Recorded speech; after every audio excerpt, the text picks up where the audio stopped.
नमस्कार दोस्तों, आप सभी का स्वागत है। और दोस्तों आज हम करने वाले हैं कोई हिंदी का प्रैक्टिस सेट। तो चलिए दोस्तों बिना समय गवाए करते हैं अपनी वीडियो की शुरुआत। और दोस्तों हमारा पहला क्वेश्चन है, वर्णमाला किसे कहते हैं। तो दोस्तों आपको चार ऑप्शन दिए गए हैं, आपको अपना राइट ऑप्शन चुन लेना है। तो दोस्तों जो वर्णमाला है उसे कहते हैं वर्णों के व्यवस्थित समूह को, यानी कि दोस्तों हमारा सी ऑप्शन क्या हो जाएगा दोस्तों, बिल्कुल तुम सही हो जाएगा। अब दोस्तों वर्ण किसे कहते हैं। तो दोस्तों जो वर्ण होता है वो ध्वनि का क्या होता है दोस्तों, लिखित रूप होता है, यानी कि ध्वनि के लिखित रूप को दोस्तों हम वर्ण कहते हैं। दोस्तों जो वर्णों की संख्या है, दोस्तों जो वर्णों की संख्या है उच्चारण के आधार पर वो कितनी है दोस्तों, 52 होती है। ठीक है दोस्तों। और दोस्तों जो वर्ण है, वर्ण दोस्तों कितने प्रकार के होते हैं। तो दोस्तों वर्ण दो प्रकार के होते हैं, एक तो दोस्तों स्वर होता है और दोस्तों एक क्या होता है हमारा, एक होता है हमारा व्यंजन। दोस्तों जो स्वर है हम इसे क्या कहते हैं दोस्तों, हम इसे अच भी कहते हैं। एग्जाम में पूछा जाता है कि स्वर को क्या कहते हैं। और दोस्तों जो व्यंजन है दोस्तों इसे क्या कहते हैं, हम हल कहते हैं। दोस्तों जो स्वर की संख्या वो कितनी होती है वर्णमाला में, तो दोस्तों वो होती है 11। तो दोस्तों ये जो होते हैं 11 जो होती है दोस्तों, ये उच्चारण के आधार पर होती है। यदि दोस्तों आपसे पूछ ले लेखन के आधार पर तो वो कितनी हो जाएगी दोस्तों, वो 13 हो जाएगी हमारी। ठीक है दोस्तों। और दोस्तों यदि पूछ ले व्यंजन की संख्या कितनी होती है, तो दोस्तों व्यंजनों की संख्या होती है हमारी कितनी, 41 होती है। ठीक है दोस्तों। और दोस्तों यदि आपसे पूछ ले कि लेखन के आधार पर वर्णों की संख्या कितनी होती है, तो दोस्तों लेखन के आधार पर वर्णों की संख्या कितनी होती है, वो 54 होती है। लेकिन दोस्तों यदि आपसे पूछ ले कि जो मतलब उच्चारण के आधार पर कितनी होती है, तो दोस्तों तब वर्णों की संख्या हमारी 52 होती है। यानी कि जब हम उच्चारण करेंगे तो हम क्या करेंगे दोस्तों, हम अनुस्वार और विसर्ग को क्या करेंगे दोस्तों, हम काउंट नहीं करेंगे। लेकिन जब हम लेखन की बात करेंगे तो हम क्या करेंगे दोस्तों, अनुस्वार और विसर्ग को भी क्या कर लेते हैं दोस्तों, उसमें काउंट कर लेते हैं। चलिए दोस्तों नेक्स्ट क्वेश्चन चलते हैं। नेक्स्ट क्वेश्चन है हमारा, निम्नलिखित में से योजक चिन्ह कौन सा है। तो दोस्तों आपको चार ऑप्शन दिए गए हैं, आपको अपना राइट ऑप्शन चुन लेना है। तो दोस्तों जो योजक चिन्ह होता है आपको पता है वो इस प्रकार का होता है, यानी कि दोस्तों हमारा बी ऑप्शन बिल्कुल एकदम सही हो जाएगा। अब दोस्तों जो जो हमारा डी ऑप्शन में दे रखा है ये क्या है फिर दोस्तों, तो दोस्तों ये जो होता है ये हमारा निर्देशक चिन्ह होता है। क्या होता है दोस्तों, ये हमारा होता है निर्देशन चिन्ह। ये क्या होता है दोस्तों, ये योजक चिन्ह से थोड़ा सा बड़ा होता है। ठीक है दोस्तों। दोस्तों आपसे पूछ ले पूर्ण विराम, पूर्ण विराम जो होता है, पूर्ण विराम इसका साइन किस प्रकार होता है। तो दोस्तों पूर्ण विराम का जो इस साइन होता है वो इस प्रकार होता है, यानी कि पुल स्टॉप, यानी कि दोस्तों इस प्रकार होता है। और दोस्तों अंग्रेजी में इसे किस प्रकार प्रदर्शित करते हैं, तो हम फुल स्टॉप लगा देते हैं इस प्रकार, मतलब एक बिंदी से लगा देते हैं।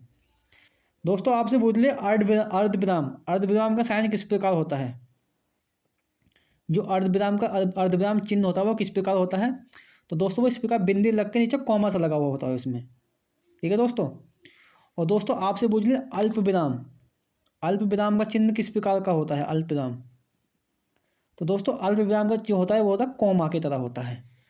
और दोस्तों आपसे पूछ लिए विस्मोदयवाचक, वो किस प्रकार का चिन्ह होता है विस्मोदयवाचक। तो दोस्तों वो आपको बताओगे वो इस प्रकार का होता है। आपको इनको भी दोस्तों ध्यान रखना है।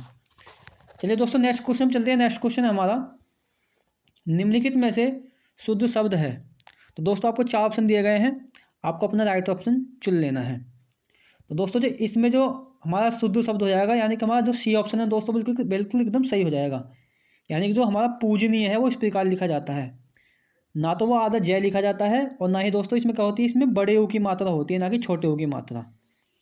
दोस्तों कुछ इंपॉर्टेंट वर्ड नहीं है जो एग्जाम में पूछी जाती हैं, आपको इनको भी ध्यान रखना है। जैसे दोस्तों आपसे पूछेगा परीक्षा, परीक्षा जो किस प्रकार लिखा जाता है, तो दोस्तों वो इस प्रकार लिखा जाता है, यानी कि बड़े ई की मात्रा होती है।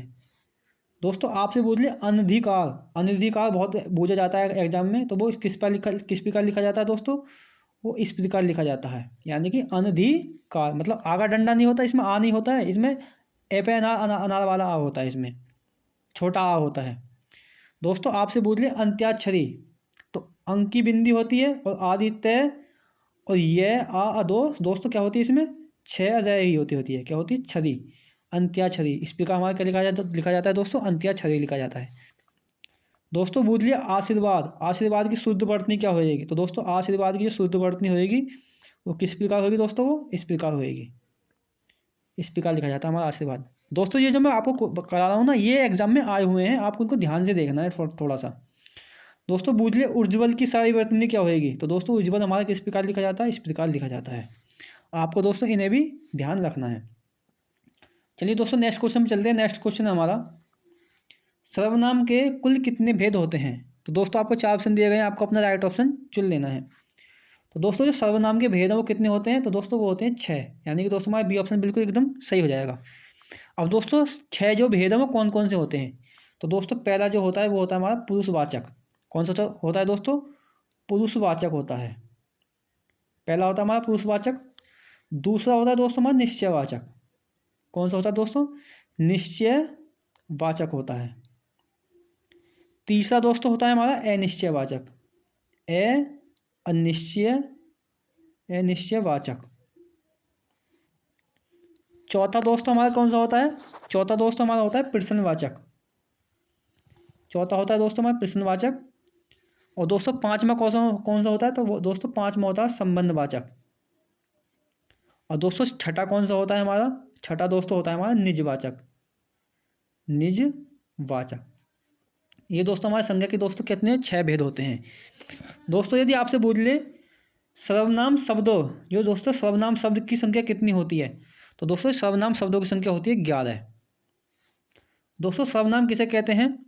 तो दोस्तों वे शब्द दोस्तों जो संज्ञा के स्थान पर क्या होते हैं दोस्तों? प्रयोग किए जाते हैं, उन्हें क्या कहते हैं दोस्तों? हम सर्वनाम कहते हैं। आपको दोस्तों इन पॉइंटों को याद रखना है।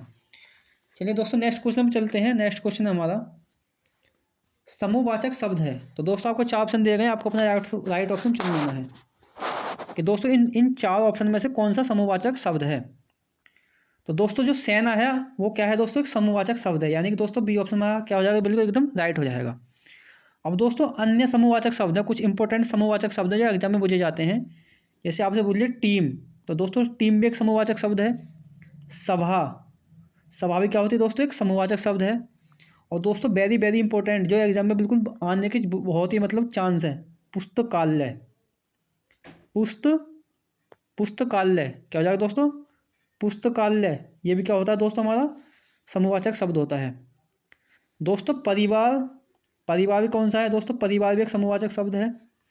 समिति, समिति भी क्या है दोस्तों? एक पुरुषवाचक शब्द है। और दोस्तों एक शब्द है गोंद। क्या है दोस्तों? गोंद। गोंद भी क्या है दोस्तों? हमारा क्या है दोस्तों? एक समूहवाचक शब्द है। अब दोस्तों आपको गोंद क्या होता है? तो दोस्तों ये जो होती है गोंद कहते हैं हम जो केले की गोंद ना होती है, जब हम केले की लड़ी लाते हैं, जब हम कच्चा केला काटते हैं उस पर बहुत सारे केले लटके रहते हैं ना, तो उसे हम क्या कहते हैं दोस्तों? गोंद कहते हैं। वो भी दोस्तों क्या है? समूहवाचक शब्द है। अब दोस्तों समूहवाचक आप बताइए होगी आपको समूहवाचक शब्द कौन से होते हैं जो समूह का बोध कराते हैं। दोस्तों बात करूँ मैं संज्ञा की, संज्ञा के दोस्तों भेद कितने होते हैं भाई? तो दोस्तों संज्ञा के कुल कितने भेद होते हैं दोस्तों? 5 भेद होते हैं संज्ञा के। संज्ञा के कुल 5 भेद होते हैं। कौन कौन से होते हैं संज्ञा के 5 भेद? तो दोस्तों पहला होता है हमारा कौन सा? व्यक्तिवाचक संज्ञा। पहली होती है हमारी व्यक्तिवाचक। दूसरी कौन सी होती है दोस्तों? दूसरी होती है हमारी जातिवाचक। तीसरी कौन सी होती है दोस्तों? तीसरी होती है हमारी भाववाचक। चौथी कौन सी होती है दोस्तों? चौथी होती है हमारी द्रव्यवाचक। द्रव्यवाचक या जिसको दोस्तों हम पदार्थवाचक भी कह देते हैं। और दोस्तों पांचवी कौन सी होती है? तो दोस्तों पांचवी होती है समूहवाचक, जो सी मैंने अब तुम्हें करा दी है। ठीक है दोस्तों, इन पॉइंटों को आपको ध्यान रखना है। चलिए दोस्तों नेक्स्ट क्वेश्चन चलते हैं। नेक्स्ट क्वेश्चन हमारा विशेषण के कितने प्रकार होते हैं? तो दोस्तों आपको 4 ऑप्शन दिए गए हैं, आपको अपना राइट ऑप्शन चुन लेना है। तो दोस्तों जो विशेषण है वो मूलतः 4 प्रकार का होता है, यानी कि दोस्तों हमारा सी ऑप्शन बिल्कुल एकदम सही हो जाएगा। अब दोस्तों 4 प्रकार कौन कौन से होते हैं? तो दोस्तों पहला जो होता है वो होता है हमारा संख्यावाचक, यानी कि जो संख्यावाचक होता है, संख्यावाचक विशेषण। संख्यावाचक विशेषण यानी कि ये क्या होता है दोस्तों? संख्या का बोध कराता है। दूसरा होता है हमारा परिमाणवाचक। परिमाणवाचक ये क्या होता है दोस्तों? ये हमारे मापतोल का बोध कराता है। तीसरा होता है दोस्तों तीसरा होता है हमारा सार्वनामिक विशेषण। कौन सा होता है दोस्तों? सार्वनामिक विशेषण होता है। तो दोस्तों सार्वनामिक विशेषण कौन सा होता है? तो दोस्तों जब दोस्तों संज्ञा सर्वनाम के स्थान पर यूज की जाती है ना, वो तीसरा दोस्तों हमारा सार्वनामिक विशेषण होता है। और दोस्तों चौथा कौन सा होता है हमारा? तो दोस्तों चौथा होता है हमारा गुणवाचक। कौन सा होता है दोस्तों? चौथा हमारा होता है गुणवाचक विशेषण होता है। दोस्तों विशेषण किसे कहते हैं? बात करें विशेषण किसे कहते हैं, तो दोस्तों वे शब्द जो संज्ञा या सर्वनाम, जिसे दोस्तों इन्हें दोस्तों हम क्या कहते हैं? संज्ञा सर्वनाम को विशेष्य भी कहते हैं। तो दोस्तों वे शब्द ये संज्ञा सर्वनाम या विशेषण की विशेषता बताते हैं उन्हें क्या कहते हैं दोस्तों, विशेषण कहते हैं। चलिए दोस्तों नेक्स्ट क्वेश्चन चलते हैं। नेक्स्ट क्वेश्चन है हमारा, हिंदी में कितने वचन होते हैं? तो दोस्तों आपको 4 ऑप्शन दिए गए हैं, आपको अपने राइट ऑप्शन चुन लेना है। तो दोस्तों जो हिंदी भाषा है उसमें वचन कितने होते हैं दोस्तों, उसमें होते हैं हमारे 2, यानी कि दोस्तों हमारा क्या हो जाएगा, ए ऑप्शन बिल्कुल सही हो जाएगा। अब दोस्तों 2 कौन कौन से होते हैं? तो दोस्तों एक होता है हमारा एक वचन, एक हमारा एक वचन होता है, और एक दोस्तों एक दूसरा क्या होता है हमारा बहुवचन होता है, बहुवचन होता है। दोस्तों वचन किसे कहते हैं? तो दोस्तों वचन किसे कहते हैं? तो दोस्तों जो संज्ञा संज्ञा के जिस रूप से, दोस्तों संज्ञा के जिस रूप से हमें क्या होता है दोस्तों, संज्ञा के जिस रूप से हमें संख्या का बोध होता है, संज्ञा के जिस रूप से हमें संख्या का बोध होता है उसे हम वचन कहते हैं। जैसे मैं दोस्तों लिख दूं लड़का, तो दोस्तों लड़का क्या है, ये एक वचन मतलब एक व्यक्ति के होने का बोध करा रहा है। और दोस्तों मैं लिख दूं लड़के, तो दोस्तों लड़के क्या हो जाएंगे, बहुत सारे हो जाएंगे, तो यानी कि बहुत बहुत सारे लड़कों का बोध करा रहा है। तो दोस्तों यही क्या हमारा वचन होता है। चलिए दोस्तों नेक्स्ट क्वेश्चन चलते हैं। नेक्स्ट क्वेश्चन हमारा, वाच्य क्या है? तो दोस्तों आपको 4 ऑप्शन दिए गए हैं, आपको अपना राइट ऑप्शन चुन लेना है। तो दोस्तों जो वाच्य होता है वो क्या होता है दोस्तों? तो दोस्तों जो वाच्य होता है वो होता है क्रिया का रूपांतरण, यानी कि क्रिया का रूप परिवर्तन। ठीक है दोस्तों, यानी कि दोस्तों हमारा ए ऑप्शन बिल्कुल एकदम सही हो जाएगा। अब दोस्तों क्रिया का रूपांतरण क्यों कहते हैं हम इसको? दोस्तों जब आपने वाच्य पढ़ा होगा कि जब आप वाच्य पढ़ोगे तो आपको पता चलेगा जो क्रिया होती है ना दोस्तों, दोस्तों कभी जो जो क्रिया जो होती है कभी तो दोस्तों वो कर्ता के अनुसार होती है, कभी तो जो क्रिया जो होती है कभी कर्ता के अनुसार यूज होती है, और दोस्तों कभी क्या होती है कर्म के अनुसार यूज होती है। इसलिए दोस्तों जो वाच्य होता है उसे क्या कहते हैं, हम क्रिया का रूप परिवर्तन कहते हैं। दोस्तों वाच्य जो होता है, वाच्य तो वास्तव वाच्य दोस्तों 3 प्रकार का होता है। कौन कौन सा होता है? एक होता है दोस्तों हमारा कृतवाच्य। कौन सा होता है दोस्तों? एक तो होता है हमारा कृतवाच्य, एक होता है दोस्तों हमारा कर्मवाच्य, और दोस्तों एक हमारा कर्मवाच्य होता है दोस्तों। और दोस्तों तीसरा जो होता है, तीसरा कौन सा होता है दोस्तों? तीसरा होता है हमारा भाववाच्य, भाववाच्य।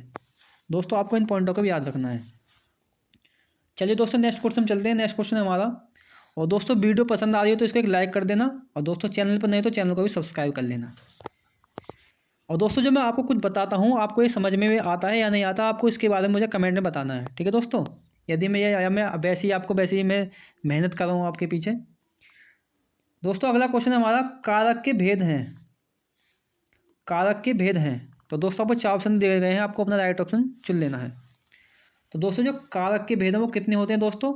वो होते हैं भैया 8, यानी कि दोस्तों हमारा क्या हो जाएगा, डी ऑप्शन बिल्कुल एकदम सही हो जाएगा। दोस्तों 8 जो भेद हो कौन कौन से होते हैं? तो दोस्तों पहला होता है कर्ता कारक। पहला कौन सा होता है दोस्तों? कर्ता। पहला होता है हमारा कर्ता कारक, कर्ता कारक होता है, कर्ता कारक होता है दोस्तों। और दोस्तों जिसकी विभक्ति क्या होती है दोस्तों? इसकी विभक्ति होती है ने। कर्ता कारक की विभक्ति क्या होती है? ने होती है। दूसरा होता है दोस्तों हमारा कौन सा? कर्म कारक। दूसरा क्या होता है? कर्म कारक होता है। और दोस्तों जिसकी विभक्ति क्या होती है? को होती है। तीसरा दोस्तों कौन सा होता है? तीसरा होता है दोस्तों हमारा करण कारक। और दोस्तों इसकी विभक्ति हो क्या होती है? इसकी होती है से या दोबारा, से या के द्वारा, इसकी क्या होती है दोस्तों? विभक्ति होती है। यानी कि क्या होता है दोस्तों, जब हमें साधन का यूज किया जाता है वहाँ क्या होता है? हमारा करण कारक होता है। चौथा दोस्तों, चौथा कारक कौन सा होता है? तो दोस्तों चौथा होता है हमारा संप्रदान कारक, संप्रदान कारक होता है। और दोस्तों इसकी विभक्ति क्या होती है? को या के लिए, को या के लिए, यानी कि जब किसी को कोई चीज़ दी जाए, ठीक है दोस्तों, वहाँ क्या होता है? हमारा संप्रदान कारक होता है। दोस्तों पांचवा दोस्तों क्या होता है हमारा? तो दोस्तों पांचवा होता है हमारा अपादान कारक, अपादान कारक। और दोस्तों इसकी विभक्ति क्या होती है? इसकी विभक्ति होती है से क्या होती है दोस्तों? इसकी विभक्ति होती है।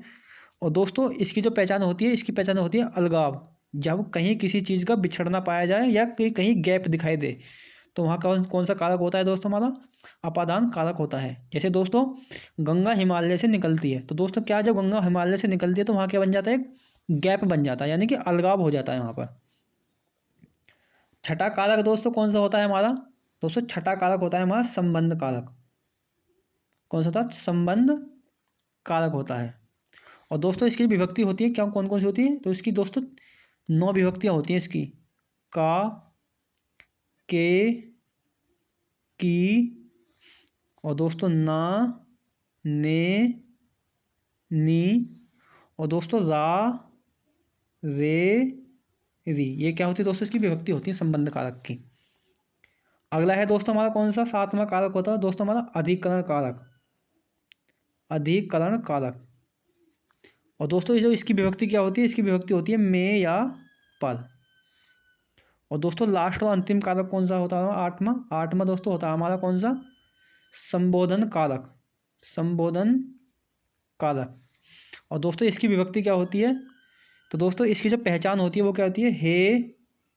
इसकी एक्सक्लेमेशन जो मतलब हमारा विस्मोदक चिन्ह होता है, इसकी पहचान होती है हे, हो, अरे, बा। ये क्या होती है दोस्तों, इसकी पहचान होती है।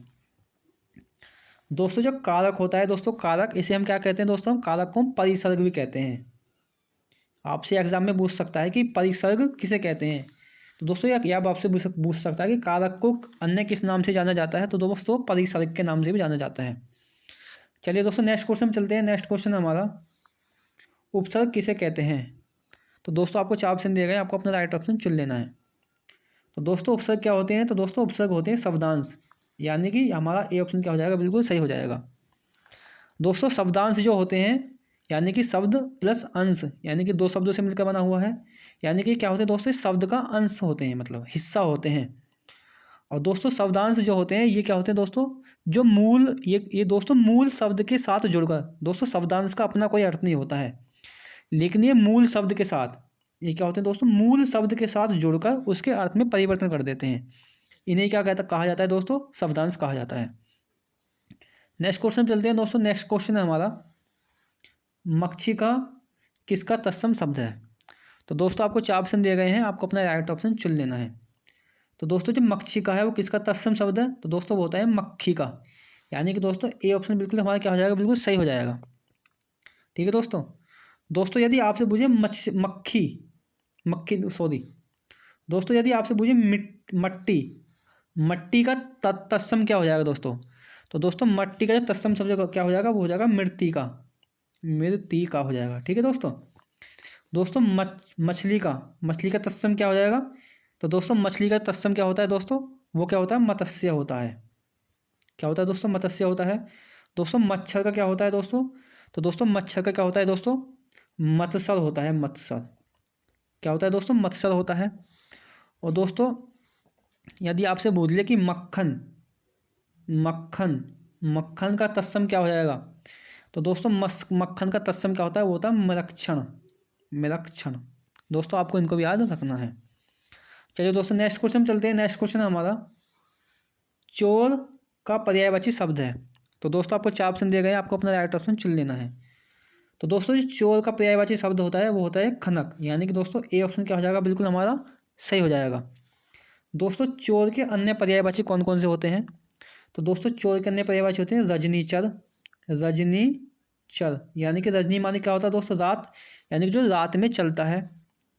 चोर का दोस्तों अन्य पर्यायवाची होता है तस्कर भी कहते हैं चोर को, इसको दोस्तों हम दस्यु भी कहते हैं। ठीक है दोस्तों। दोस्तों बात करें उदक, उदक किसका पर्यायवाची होता है, तो दोस्तों ये होता है पानी का। पानी का पर्यायवाची आपको पता है कि नीर, तोय, वारी, ये सब पानी के पर्यायवाची होते हैं। दोस्तों बात करूँ धूसर, धूसर किसका होता है भैया, तो दोस्तों धूसर होता है गधा का। ठीक है दोस्तों, आपको इन्हें याद रखना है।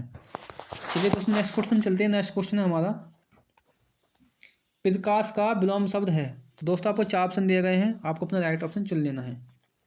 तो दोस्तों जो प्रकाश का विलोम शब्द है क्या हो जाएगा, वो हो जाएगा अंधकार, यानी कि दोस्तों डी ऑप्शन क्या हो जाएगा, तो बिल्कुल हमारा सही हो जाएगा। अब दोस्तों तम, तम का विलोम शब्द क्या हो जाएगा, तो दोस्तों तम माने होता है तम माने अंधेरा होता है, लेकिन इसका क्या हो जाएगा, ज्योति हो जाएगा। तम का विलोम शब्द क्या हो जाएगा दोस्तों, ज्योति हो जाएगा। दोस्तों जो अंधियारा है, अंधियारा, अंधियारा का विलोम शब्द क्या हो जाएगा दोस्तों, इसका हो जाएगा उजियारा। उजियारा। ठीक है दोस्तों। दोस्तों इनको भी आपको ध्यान रखना। चलिए दोस्तों नेक्स्ट क्वेश्चन चलते हैं। नेक्स्ट क्वेश्चन हमारा प्रत्यय होता है। तो दोस्तों आपको 4 ऑप्शन दिए गए हैं, आपको अपना राइट ऑप्शन चुन लेना है। तो दोस्तों जो प्रत्यय होते हैं वो क्या होते हैं दोस्तों, वो भी दोस्तों हमारे क्या होते हैं, वो भी शब्दांश होते हैं। जिस प्रकार हमारे उपसर्ग शब्दांश होते हैं दोस्तों, इस प्रकार हमारे प्रत्यय भी शब्दांश होते हैं। यानी कि दोस्तों ए ऑप्शन क्या हो जाएगा, बिल्कुल हमारा सही हो जाएगा। दोस्तों जो शब्दांश होते हैं इनका कोई अपना अर्थ नहीं होता है, ये किसी शब्द के साथ जुड़कर उसके क्या करते हैं, उसके अर्थ में परिवर्तन कर देते हैं। चलिए दोस्तों नेक्स्ट क्वेश्चन चलते हैं। नेक्स्ट क्वेश्चन हमारा, जो आंखों के सामने हो के लिए एक शब्द बताइए। दोस्तों आपको 4 ऑप्शन दिए गए हैं, आपको अपना राइट ऑप्शन चुन लेना है। तो दोस्तों जो आंखों के सामने होता है उसे क्या कहते हैं हम दोस्तों, उसे कहते हैं प्रत्यक्ष। यानी कि हमारा बी ऑप्शन बिल्कुल एकदम सही हो जाएगा। और दोस्तों सुलभ किसे कहते हैं, सुलभ। दोस्तों सुलभ हम कहते हैं जो आसानी से प्राप्त हो जाए। ठीक है दोस्तों, जो क्या होता है दोस्तों, आसानी से क्या हो जाए दोस्तों, जो आसानी से क्या हो जाए दोस्तों, प्राप्त हो जाए। दोस्तों सामाजिक किसे कहते हैं, सामाजिक। दोस्तों सामाजिक हम उसे कहते हैं जो क्या करता है दोस्तों, जो समाज से क्या करता है दोस्तों, जो समाज से लगाव रखता है, हम उसे क्या कहते हैं दोस्तों, उसे कहते हैं सामाजिक। और दोस्तों प्रियतम किसे कहते हैं दोस्तों, प्रियतम। दोस्तों प्रियतम उसे कहते हैं जो क्या होता है दोस्तों, जो जो सबसे प्रिय हो, जो हमसे, जो हमारे लिए सबसे प्रिय होता है ना, उसे दोस्तों हम क्या कहते हैं, हम प्रियतम कहते हैं। आपको इन्हें भी ध्यान रखना है। चलिए दोस्तों नेक्स्ट क्वेश्चन चलते हैं। नेक्स्ट क्वेश्चन हमारा, समाज, समास का शाब्दिक अर्थ है। तो दोस्तों आपको 4 ऑप्शन दिए गए हैं, आपको अपना राइट ऑप्शन चुन लेना है। तो दोस्तों जो समास है इसका शाब्दिक क्या होता, अर्थ क्या होता है दोस्तों, तो दोस्तों इसका अर्थ क्या होता है, संक्षिप्त होता है। दोस्तों समास का हम प्रयोग जब भी करते हैं जब बहुत बड़ी कोई चीज़ लिखी होती है उसको संक्षिप्त में लिखना होता है ना दोस्तों, तो दोस्तों हम समास का प्रयोग करते हैं। जैसे दोस्तों, जैसे हम कल कह लेंगे दोस्तों, राजा का पुत्र, राजा का पुत्र। तो दोस्तों हम इसे क्या क्या लिख सकते हैं दोस्तों, हम इसे लिख सकते हैं राजपुत्र। तो दोस्तों क्या करा हमने, इसका क्या करते हैं दोस्तों, हमने इसका संक्षिप्तीकरण कर दिया, यानी कि क्या कर दिया, इसको हम कम शब्द में लिख दिया इसको। और दोस्तों इसे क्या कहते हैं, हम समास कहते हैं। दोस्तों समास के कुल कितने भेद होते हैं, तो भैया समास के जो कुल भेद कितने होते हैं दोस्तों, तो वो होते हैं भैया 6। आपको इन्हें भी ध्यान रखना है। दोस्तों आपसे पूछ लिए समास का विलोम शब्द क्या होता है, तो भैया समास का विलोम शब्द क्या होता है, व्यास होता है। दोस्तों आपसे पूछ लिए संधि, संधि जो होती है संधि, संधि का विलोम शब्द क्या हो जाएगा, तो दोस्तों संधि का विलोम शब्द होता है विग्रह। दोस्तों इन्हें भी आपको ध्यान रखना है, ये बहुत कंफ्यूजन करते हैं इसलिए मैंने इनको एक साथ बता रहा हूँ मैं। चलिए दोस्तों नेक्स्ट क्वेश्चन चलते हैं। नेक्स्ट क्वेश्चन हमारा, स्वर संधि के कितने प्रकार, स्वर संधि कितने प्रकार की होती है। तो दोस्तों आपको 4 ऑप्शन दिए गए हैं, आपको अपना राइट ऑप्शन चुन लेना है। तो भैया जो स्वर संधि है वो कितने प्रकार की होती है, तो दोस्तों वो होती है 5 प्रकार की। वैसे दोस्तों संधि जो होती है, वैसे संधि दोस्तों 3 प्रकार की होती है। कौन कौन सी, एक स्वर संधि, एक व्यंजन संधि, एक विसर्ग संधि। दोस्तों स्वर संधि 5 प्रकार की होती है, तो यानी बी ऑप्शन हमारा सही हो जाएगा। 5 प्रकार की जो होती है कौन कौन सी होती है, तो दोस्तों मैं नहीं बता देता हूँ मुंह से बोलकर। एक होती है दीर्घ दीर्घ स्वर संधि, एक गुण स्वर संधि, एक वृद्धि स्वर संधि, एक यण स्वर संधि, एक अयादि स्वर संधि। दोस्तों अगली वीडियो में मैं इन पे क्वेश्चन लेकर आऊंगा, ठीक है दोस्तों, इस बात में थोड़ा सा न्यू आपको इसमें बता रहा हूँ। चलिए दोस्तों नेक्स्ट क्वेश्चन चलते हैं। नेक्स्ट क्वेश्चन हमारा, छंद के कुल कितने अंग होते हैं। तो दोस्तों आपको 4 ऑप्शन दिए गए हैं, आपको अपना राइट ऑप्शन चुन लेना है। तो भैया जो छंद के जो दोस्तों छंद के जो अंग होते हैं वो कितने होते हैं, तो भाई छंद के जो अंग होते हैं वो होते हैं 7। इसलिए दोस्तों हमारा क्या हो जाएगा, ई ऑप्शन बिल्कुल एकदम गलत हो जाएगा। दोस्तों ना 10 होते हैं, ना 9 होते हैं, ना 11 होते हैं, वो छंद के अंग कितने होते हैं, 7 होते हैं। दोस्तों छंद में दोस्तों आपसे पूछेगा, छंद में दोस्तों गणों की संख्या कितनी होती है, ये बहुत पूछा जाता है एग्जाम में क्वेश्चन, गणों की संख्या कितनी होती है, तो भैया वो होती है 8। और दोस्तों जो गण जो होता है, गण, ये प्रत्येक गण दोस्तों 3 अक्षर या वर्ण का बना होता है। ठीक है दोस्तों। दोस्तों बात करें वर्ण और मात्रा के आधार पर, दोस्तों वर्ण और मात्रा के आधार पर, वर्ण और मात्रा के आधार पर छंद के दोस्तों कितने भेद होते हैं, तो दोस्तों छंद के 4 भेद होते हैं वर्ण और मात्रा के आधार पर। 4 भेद कौन कौन से होते हैं, इन्हें भी देख लो। पहला होता है दोस्तों कौन सा, वाणिक छंद। ये दोस्तों एग्जाम में पूछे जाते हैं, मैं इसलिए करा रहा हूँ इन्हें। दूसरा क्या होता है दोस्तों, दूसरा होता है हमारा वाणिक वृत्तिक छंद, यानी कि वाणिक वाणिक वाणिक वृत्तक, वाणिक वृत्त छंद। तीसरा कौन सा होता है भैया, तीसरा दोस्तों कौन सा, तीसरा होता है मात्रिक छंद। मात्रिक छंद। और दोस्तों चौथा कौन सा होता है दोस्तों? चौथा होता है हमारा मुक्तक छंद। मुक मुक्तक मुक्तक मुक्तक छंद। और दोस्तों मैंने इन्हें चारों को क्यों बता रहा हूँ दोस्तों, क्योंकि एग्जाम में क्या होता है कि वो तीन ऑप्शन दे, आपको चार ऑप्शन देगा। तीन तो आपको दे देगा इन तीन, मतलब इन चारों में से तीन तो दे देगा, एक अलग दे देगा, और तब पूछेगा कि इनमें से कौन सा छंद का प्रकार नहीं है। मैं इसलिए इन्हें करा रहा हूँ। ठीक है दोस्तों, चलिए दोस्तों नेक्स्ट क्वेश्चन चलते हैं। नेक्स्ट क्वेश्चन है हमारा, स्थायी भावों की संख्या कितनी होती है? तो दोस्तों आपको चार ऑप्शन दिए गए हैं, आपको अपना राइट ऑप्शन चुन लेना है। तो दोस्तों जो रसों में दोस्तों स्थायी भावों की संख्या कितनी होती है? तो दोस्तों वो होती है 9, यानी कि बी ऑप्शन क्या हो जाएगा दोस्तों हमारा, सही हो जाएगा। चलिए दोस्तों नेक्स्ट क्वेश्चन चलते हैं। नेक्स्ट क्वेश्चन है हमारा, अर्थ अलंकार की संख्या हो कितनी है? तो दोस्तों आपको चार ऑप्शन दिए गए हैं, आपको अपना राइट ऑप्शन चुन लेना है। तो दोस्तों अर्थ अलंकार की जो संख्या वो कितनी होती है दोस्तों? तो वो दोस्तों वो होती है 45, यानी कि ये ऑप्शन हमारा क्या हो जाएगा, बिल्कुल सही हो जाएगा। और दोस्तों वीडियो पसंद आ रही हो तो इसको लाइक, और भैया चैनल पर नहीं हो तो चैनल को सब्सक्राइब कर लेना। अगला क्वेश्चन है दोस्तों हमारा, पृथ्वीराज पृथ्वीराज रासो किस कवि की रचना है? तो दोस्तों आपको चार ऑप्शन दिए गए हैं, आपको अपना राइट ऑप्शन चुन लेना है। तो दोस्तों पृथ्वीराज क्या है दोस्तों, एक रासो है, आपको पता होगी। और दोस्तों ये किसने लिखी है दोस्तों? तो दोस्तों ये लिखी है चंद्रवरदाई ने, यानी कि दोस्तों सी ऑप्शन बिल्कुल हमारा क्या हो जाएगा, बिल्कुल सही हो जाएगा। अब दोस्तों कुछ इंपॉर्टेंट रासो ग्रंथ है जो एग्जाम में पूछे जाते हैं। जैसे दोस्तों आपसे पूछे परमाल रासो, परमाल रासो, परमाल रासो ये किसने लिखी है दोस्तों? तो दोस्तों ये परमाल रासो इसके रचनाकार कौन है? तो दोस्तों इसके रचनाकार है जागनिक। कौन से? जागनिक। दोस्तों आपसे पूछ लिया खुमार रासो, खुमार रासो, खुमार रासो किसके दोस्तों? तो दोस्तों ये किसके दोस्तों, ये है दलपति, दलपति दलपति विजय की है। किसकी दोस्तों भैया? ये है दलपति विजय की। अगला रासो है दोस्तों विजयपाल रासो। कौन सा है दोस्तों? विजयपाल, विजयपाल रासो। और दोस्तों ये किसने लिखी है? तो दोस्तों ये लिखी है नलय सिंह भट्ट ने। किसने लिखी दोस्तों? ये नलय सिंह भट्ट ने लिखी है। दोस्तों इन्हें भी ध्यान रखना है। चलिए दोस्तों नेक्स्ट क्वेश्चन चलते हैं। नेक्स्ट क्वेश्चन हमारा, संसार की प्रमुख भाषाओं में हिंदी का स्थान है? तो दोस्तों आपको चार ऑप्शन दिए गए हैं, आपको अपना राइट ऑप्शन चुन लेना है। तो दोस्तों जो वर्ल्ड में जो हिंदी भाषा कौन से नंबर पर बोली जाती है? तो भाई वो बोली जाती है तीसरे नंबर पर, यानी कि दोस्तों हमारा सी ऑप्शन क्या हो जाएगा, बिल्कुल सही हो जाएगा सी ऑप्शन हमारा, यानी कि तीसरे नंबर पर बोली जाती है हमारी हिंदी भाषा वर्ल्ड में। फिर दोस्तों प्रथम स्थान पर कौन सी बोली जाती है? तो भैया वो बोली जाती है इंग्लिश। ठीक है दोस्तों। और दोस्तों सेकंड नंबर पर कौन सी बोली जाती है? तो भाई सेकंड नंबर पर बोली जाती है चीन की भाषा, चीन की भाषा मंदारिन। चीन की भाषा क्या है दोस्तों? मंदारिन। ये कौन से नंबर बोली जाती है? दूसरे नंबर पर बोली जाती है। और भैया तीसरे नंबर पर अपनी क्या, अपनी प्यारी भाषा हिंदी बोली जाती है। चलिए दोस्तों नेक्स्ट क्वेश्चन चलते हैं। नेक्स्ट क्वेश्चन है हमारा, कान पर जूं न रेंगना मुहावरे का अर्थ बताइए। तो दोस्तों आपको चार ऑप्शन दिए गए हैं, आपको अपना राइट ऑप्शन चुन लेना है। तो भैया जो कान पर जूं न रेंगने का अर्थ होता है, यानी कि कुछ असर न होना, यानी कि आप उससे कुछ कितना ही भौंक लो उस पर कुछ असर नहीं पड़ने का, इसे क्या कहेंगे हम, कान पर जूं न रेंगना। यानी कि दोस्तों हमारा ए ऑप्शन क्या हो जाएगा, बिल्कुल सही हो जाएगा। चलिए दोस्तों नेक्स्ट क्वेश्चन चलते हैं। नेक्स्ट क्वेश्चन है हमारा, संस्कृत भाषा में अक्षरों की संख्या कितनी है? तो दोस्तों आपको चार ऑप्शन दिए गए हैं, आपको अपना राइट ऑप्शन चुन लेना है।